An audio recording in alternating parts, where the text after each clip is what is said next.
Ateis dan saintis, dua faham atau identitas yang berkembang pesat di masyarakat barat, utamanya orang kulit putih, dan secara umum hari ini berkembang di berbagai belahan dunia, termasuk Indonesia.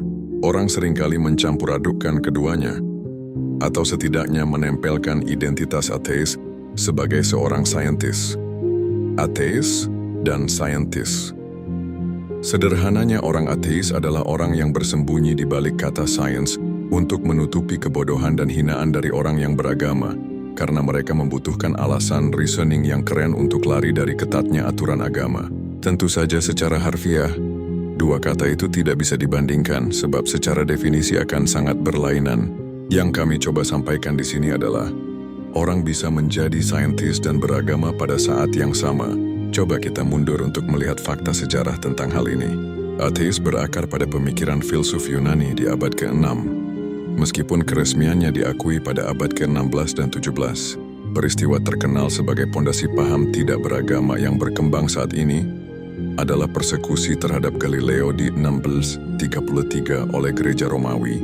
Galileo mendukung temuan heliosentrisme oleh Kopernikus pada 1543 dengan mengatakan bahwa pusat tata surya adalah matahari, bukan bumi seperti yang diyakini oleh Gereja Romawi dan filsuf Aristoteles. Peristiwa ini menandai perpisahan antara sains dan agama, atau lebih dikenal sebagai revolusi ilmiah.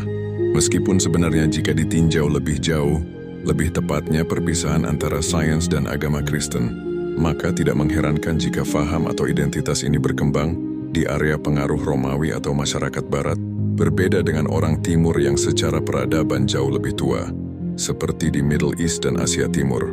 Sebagai contoh, scientific method pertama kali dikembangkan pada abad ke-10 oleh Ibnu Al-Haytham atau orang Barat, seringkali mengganti nama ilmuwan Muslim yang dalam hal ini menjadi Al-Hazan, jauh sebelum Eropa dapat menyombongkan diri seperti hari ini. Temuan ini menjadi rujukan ilmuwan Barat di era modern saat ini. Belum lagi dalam ilmu medis seperti Ibnu Sina dan Al-Khawarizmi dalam matematika. Muslim berada dalam masa keemasannya karena teguh dengan keislamannya. Ini kembali membuktikan bahwa orang bisa taat beragama dan menjadi saintis dalam waktu yang sama.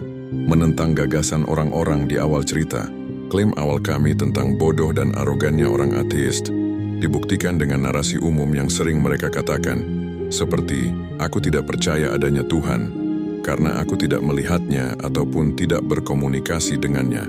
Ateis berpikir bahwa kebenaran itu hanya bisa dibuktikan dengan 5 panca indera, melihat, mendengar, mencium, mengecap, dan meraba. Padahal salah satu sumber kebenaran bisa didapat dari testimoni atau pernyataan seseorang. Seperti misalnya seseorang divonis menderita kanker, orang akan terima itu sebagai kebenaran melalui testimoni seorang dokter. Begitupun seharusnya dengan teologi. Dalam sejarahnya banyak orang mengaku mendapat pesan dari Tuhan atau mengklaim sebagai seorang nabi.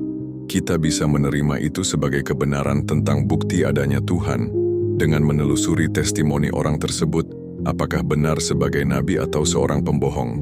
Bahkan jika dijelaskan seperti itu pun, mereka akan tetap mengatakan bahwa itu tidak dibuktikan secara saintifik. Pernyataan ini membuktikan bahwa ateis itu memang bukan seorang saintis. Sebab Tuhan atau high power itu hal metafisika bukan fisika, artinya tidak bisa diuji di bawah mikroskop. Bahkan konsensus saintis hari ini pun sepakat bahwa sesuatu sebelum Big Bang itu jauh dari jangkauan manusia saat ini. Bahkan jika seorang ateis akhirnya memilih untuk sepakat adanya Tuhan, mereka akan tetap menentang agama. Contoh narasi umumnya seperti ini. Kenapa wanita Muslim memakai hijab? Jawabannya karena itu perintah Tuhan dalam kitab suci. Namun ateis akan menuntut jawaban rasional dari segala perintah dan larangan dalam kitab suci. Artinya jika jawaban itu masuk logika mereka, mereka akan menerimanya. Sedangkan jika tidak, mereka akan menolak menjalankannya. Itu membuktikan bahwa mereka menyembah diri mereka sendiri. Tuhannya ateis adalah diri mereka sendiri. Menurut mereka harusnya agama yang perlu menyesuaikan, bukan sebaliknya. Perlu dicatat bahwa manusia itu memiliki keterbatasan pengetahuan. Sedangkan Tuhan Maha Mengetahui, manusia tidak selalu bijak, sedangkan Tuhan Maha Bijaksana. Artinya kita tidak selalu bisa menemukan hikmah, alasan logis dari suatu perintah ataupun larangan. Oleh karena itu, penting untuk membangun pondasi benar tidaknya agama itu sedari awal. Dengan menyelidiki bukti fisik seperti catatan manuskrip sebagai otentifikasi, dan scientific method terhadap klaim yang dibuat. Sebab ketika kita sudah menerima fakta bahwa Tuhan itu benar ada, dan suatu agama itu benar, maka segala sesuatunya menjadi kebenaran absolut karena berasal dari Tuhan.